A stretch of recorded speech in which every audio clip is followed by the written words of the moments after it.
કેમ છો મિત્રો? ફોર યોર એક્ઝામ યુટ્યુબ ચેનલમાં આપનું હાર્દિક સ્વાગત છે. Triple C course on computer કન્સેપ્ટમાં માઇક્રોસોફ્ટ વર્ડ બાદ હવે આપણે શરૂ કરી દીધેલ છે માઇક્રોસોફ્ટ એક્સેલ. વિદ્યાર્થી મિત્રો, એક્સેલ જે છે એ ખૂબ જ અગત્યનું સોફ્ટવેર હોય છે કે જેમાં તમારે ઘણા બધા કામ તમે સરળતાથી અને ઝડપથી કરી શકો છો, જેમ કે હિસાબો લખવા, તેનો વ્યવહાર કરવો, ત્યારબાદ સ્કૂલમાં જે બનાવવામાં આવતું હોય છે માર્કશીટ, ત્યારબાદ હાજરીપત્રક, આવા વગેરે તમામ કામો જે છે એ તમે સરળતાથી અને ખૂબ જ ઝડપથી માઇક્રોસોફ્ટ એક્સેલની અંદર કરી શકો છો. તેમાંની જ એક આજે આપણે એક્સરસાઇઝ જે માર્કશીટ, સરકારી ગવર્મેન્ટ એક્ઝામમાં આ પ્રકારની માર્કશીટ પૂછાતી હોય છે અને વિદ્યાર્થીઓને પણ આ પ્રકારની માર્કશીટ કે સ્કૂલમાં તમારા રિઝલ્ટ કઈ રીતે તૈયાર થાય છે એ તમે તમારી જાતે પણ તૈયાર કરી શકો છો. તો અહીંયા તમે સ્ક્રીન પર એક માર્કશીટનું એક્ઝામ્પલ જોઈ રહ્યા છો. આ જ એક્ઝામ્પલ આજે આપણે પ્રેક્ટિકલ દ્વારા સમજવાના છીએ, જેમાં અહીંયા તમને 10 અલગ અલગ વિદ્યાર્થીઓના નામ આપી દીધેલા છે. ત્યાં તમે કોઈ પણ તમારા મિત્રના નામ લખી શકો છો. અહીંયા માર્ક જે આપેલા છે એ માર્કમાં પણ તમે તમારી રીતે માર્ક લખી શકો છો અને નીચે તમને ફોર્મ્યુલા લખીને આપેલા છે. મિત્રો, એ જે ફોર્મ્યુલા તમને ત્યાં જોવા મળે છે એ ફોર્મ્યુલા લખતા પહેલાં તમારે આગળ બરાબરની એટલે કે ઇક્વલ ટુની સાઇન કરી અને તમારે આ બધા ફોર્મ્યુલા યુઝ કરવાના થશે. તો હવે આ સ્ક્રીન પર જે તમને જોવા મળે છે એનો તમે મોબાઈલ ફોનની અંદર સ્ક્રીનશોટ લઈ લેજો અથવા વિડીયો પોઝ કરી અને તમારા બુકની અંદર આ તમામ ફોર્મ્યુલા નોટ ડાઉન કરી લેજો, જે તમારે આજની એક્સરસાઇઝની અંદર ઉપયોગમાં લેવાની થશે. તો આ પ્રકારે હવે આપણે સ્ટેપ બાય સ્ટેપ તમામ વસ્તુ કઈ રીતે બનાવવાની છે એ તમામ વસ્તુ આજના વિડીયોની અંદર આપણે શીખવા જવાના છીએ. તો ચાલો હવે આપણે આપણી કમ્પ્યુટર સ્ક્રીન પર જઈએ અને આપણું વર્ક. હવે સૌપ્રથમ અહીંયા મેં માઇક્રોસોફ્ટ એક્સેલની નવી ફાઇલ ક્રિએટ કરી દીધેલી છે. નવી ફાઇલ ક્રિએટ કર્યા બાદ તમારે પહેલાં તો તમારા રેકોર્ડ જે છે એ રેકોર્ડ તમારે ત્યાં લખી દેવાના રહેશે. રેકોર્ડ લખાઈ ગયા બાદ તમારે ફોર્મ્યુલાનો ઉપયોગ કઈ રીતે કરવો એના વિશે આજના વિડીયોની અંદર ચર્ચા કરીશું. તો સૌપ્રથમ અહીંયા આ જે પહેલી લાઈન આપેલી છે ત્યાં કોઈ પણ સ્કૂલનું નામ હોઈ શકે છે. અત્યારે આપણે એક્ઝામ્પલ તરીકે એ તમામ લાઈનને સિલેક્ટ કરી અહીંયા આપેલા મર્જ એન્ડ સેન્ટર ઓપ્શન ઉપર તમારે ટિક કરવાનું રહેશે, જેથી તમારા અહીંયા જે વચ્ચે લાઈન જોવા મળે છે એ તમામ લાઈન જે છે એ ત્યાંથી દૂર થઈ જશે. મર્જ એન્ડ સેન્ટરનું કામ જે છે એ વચ્ચે જે તમારા કોલમ્સ તમને ત્યાં જોવા મળે છે એ કોલમ્સને બધાને ભેગા કરી દેવાનું કામ કરે છે. તો અહીંયા અત્યારે આપણે આપણી ચેનલનું નામ જ લખી દઈએ છીએ અને ત્યારબાદ અહીંયા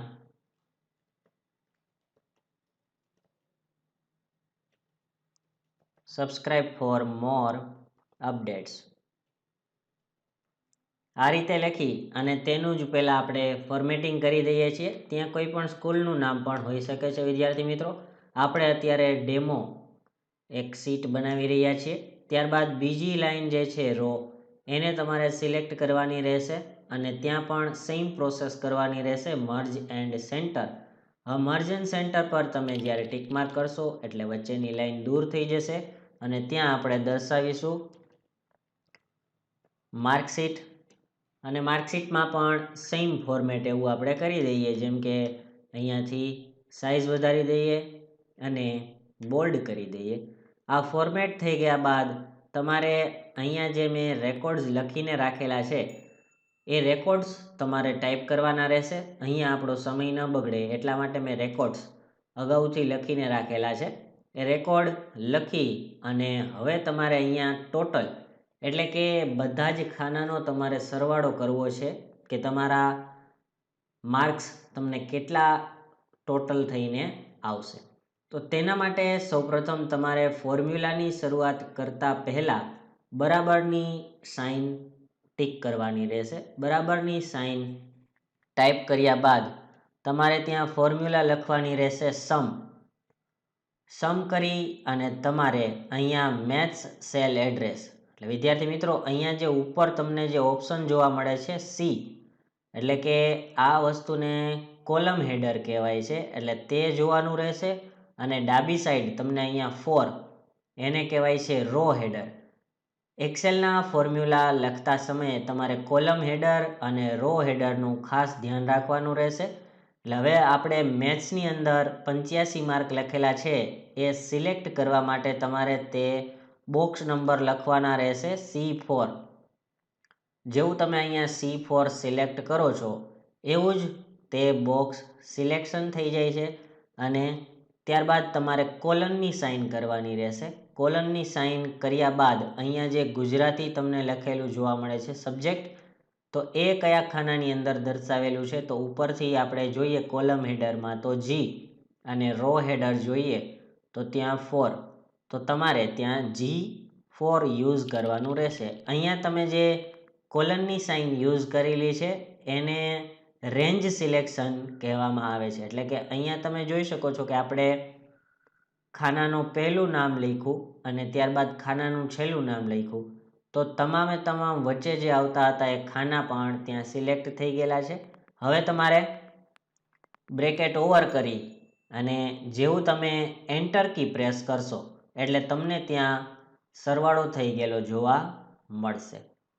ત્યારબાદ મિનિમમ એટલે કે અહીંયા જેટલા સબ્જેક્ટની અંદર તમને ઓછામાં ઓછા માર્ક્સ કેટલા છે એ તમને ત્યાં ફાઇન્ડ કરીને આપશે. તો જેમ કે ફોર્મ્યુલાની શરૂઆત જે છે એ હંમેશા બરાબરની નિશાનીથી જ થશે, એટલે આપણે સૌપ્રથમ પહેલાં તો બરાબર કરી દેવાનું રહેશે. મિનિમમ એના માટેની ફોર્મ્યુલા છે તમારે યુઝ કરવાની મીન, અને ત્યારબાદ ફરીથી આપણે કોલમ અને રો હેડર લખવાના થશે C4, અને લાસ્ટ જે ખાનું છે એના માટે G4. હવે તમે બ્રેકેટ ઓવર કરી એન્ટર આપશો એટલે તમને એ ખાનાની અંદર સૌથી ઓછામાં ઓછા જેટલા માર્ક છે એ તમને ત્યાં જોવા મળશે. હવે એવી જ રીતે તમને ત્યાં આપેલું છે મેક્સિમમ એટલે વધુમાં વધુ કેટલા માર્ક છે, તો એ તમારે ત્યાં હવે દર્શાવવાનું છે. તો હવે વધુમાં વધુ કેટલા માર્ક છે એના માટેની તમારે ફોર્મ્યુલા ત્યાં લખવાની થશે. પહેલાં તો ઇક્વલ ટુ મેક્સ, અને ફરીથી આપણે કોલમ હેડર અને રો હેડરના નંબર આપી દઈએ C4 G4 બ્રેકેટ ઓવર, અને જેવું તમે એન્ટર પ્રેસ કરશો એટલે તમને જે વધુમાં વધુ માર્ક્સ આવેલા છે એ તમને ત્યાં બોક્સની અંદર જોવા મળશે. હવે એવી જ રીતે વિદ્યાર્થીઓ અહીંયા રિઝલ્ટની અંદર આપણે પાસ અથવા ફેલ દર્શાવવાનું હોય છે. જે તમારા માર્કશીટની અંદર તમે કયા પ્રકારનું માર્કશીટનું ફોર્મેટિંગ કરવા માગો છો. અમુક પરીક્ષાની અંદર તમારા ગુણ જે છે એ 35 માર્કે પાસ થતા હોય છે, અમુકમાં કોઈ સ્કૂલવાળા હોય 25 માર્કે અથવા 30 માર્કે પાસ રાખેલા હોય છે. તો એ ખાલી ખાસ તમારે અહીંયા ધ્યાન રાખવાનું છે કે તમે કેટલા માર્કે પાસિંગ માર્ક દર્શાવો છો. બાકી અહીંયાથી આ ફોર્મ્યુલા જે છે એ તમારે સેમ યુઝ કરવાનો રહેશે. જેમ કે રિઝલ્ટની અંદર આપણે લખીએ, પહેલાં અહીંયા આપણે હવે યુઝ કરવાનું રહેશે ઇફ ફોર્મ્યુલા, ત્યારબાદ મીન, અને અંદરના જે આપણે કોલમ હેડર અને રો હેડર આપણે લખીએ છીએ એ લખી દેવાના. C4 અને G4 બ્રેકેટ ઓવર કરવાનો રહેશે.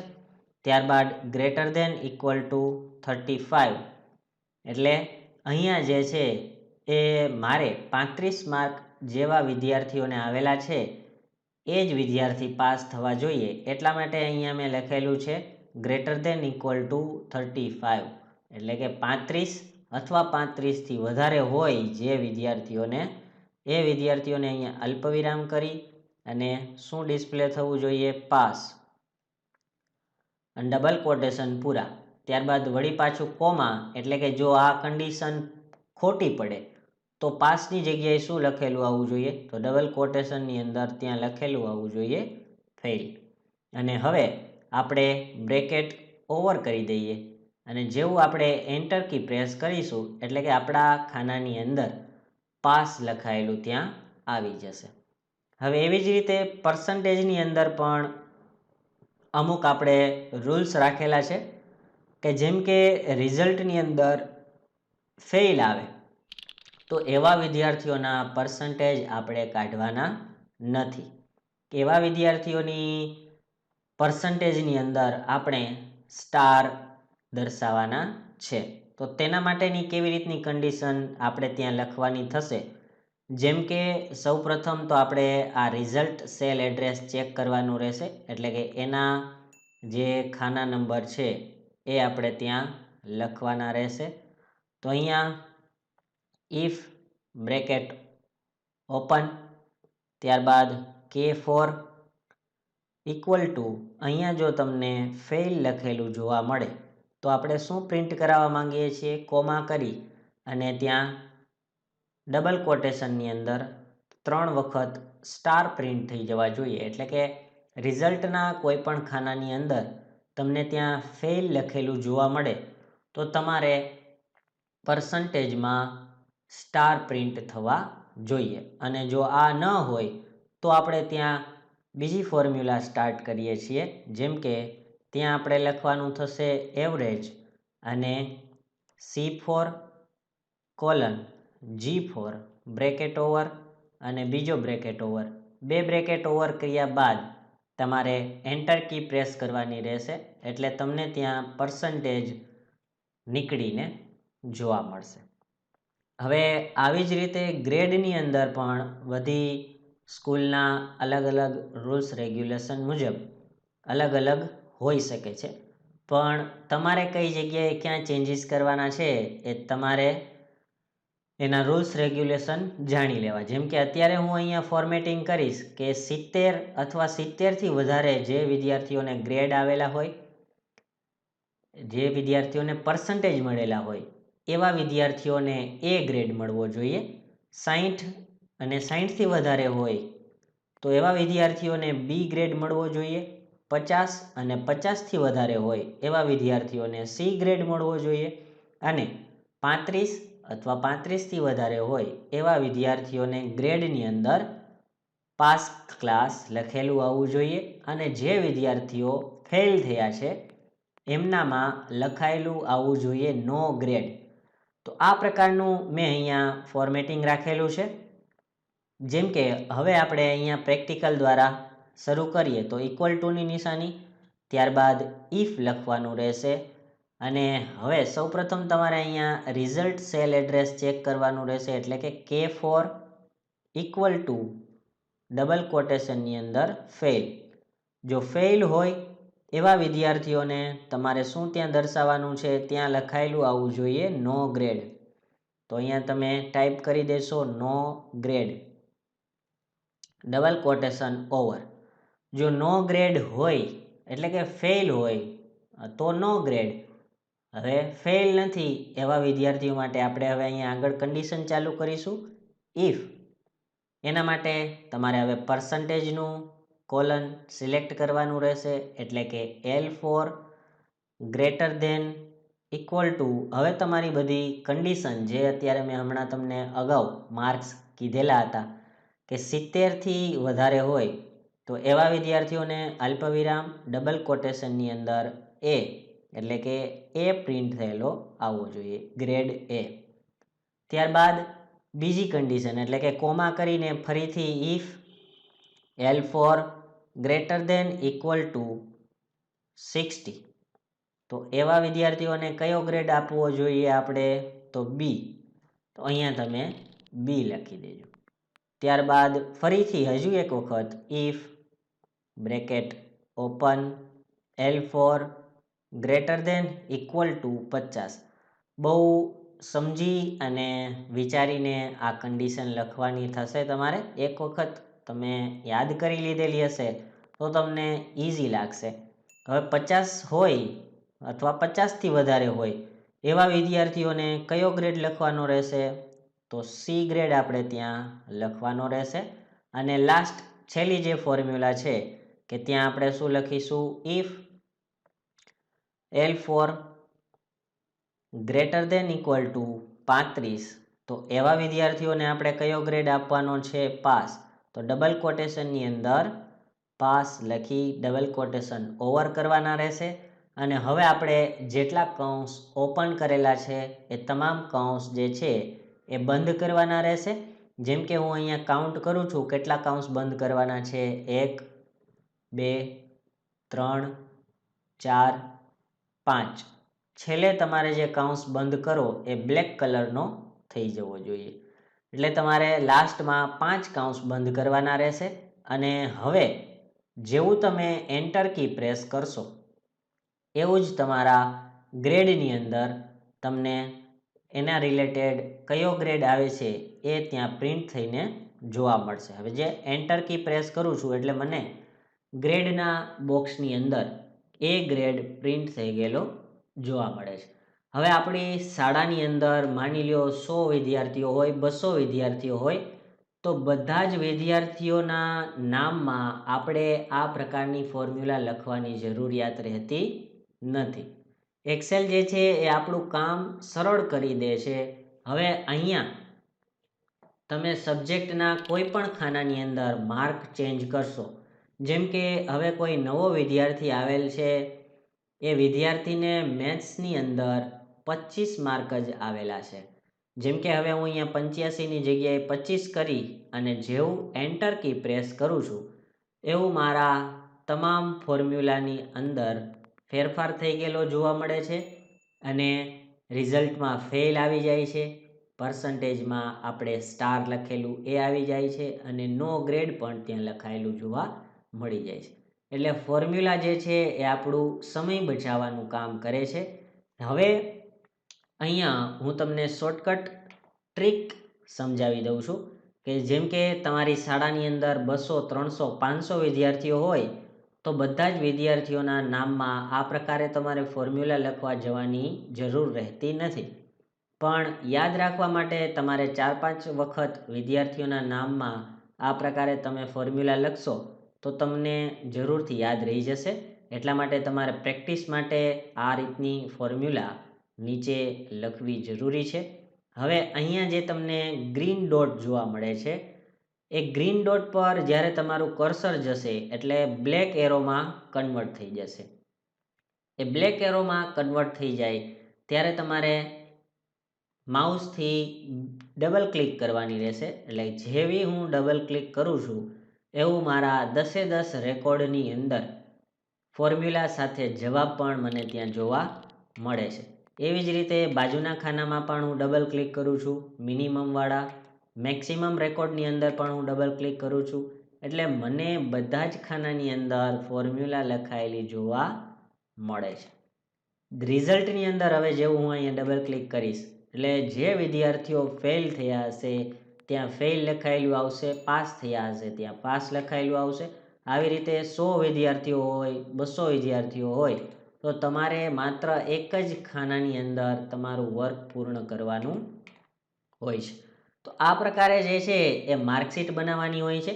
તો હવે અહીંયા રહ્યું છે ફોર્મેટિંગનું કામ. તો જેમ કે તમારે અહીંયા કોઈ પણ કલર, તમારા મનપસંદ કલર તમે ત્યાં ફિલ કરી શકો છો.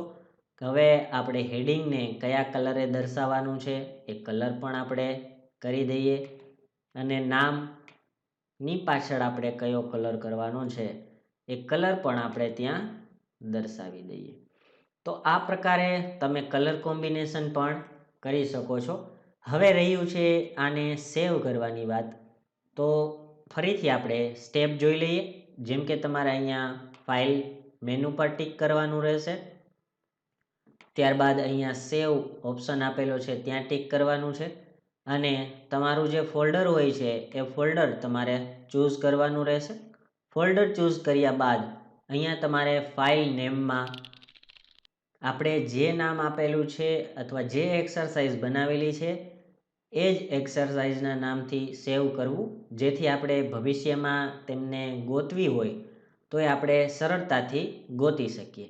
જેમ કે અત્યારે ફાઇલ નેમમાં આપણે રાખીશું માર્કશીટ.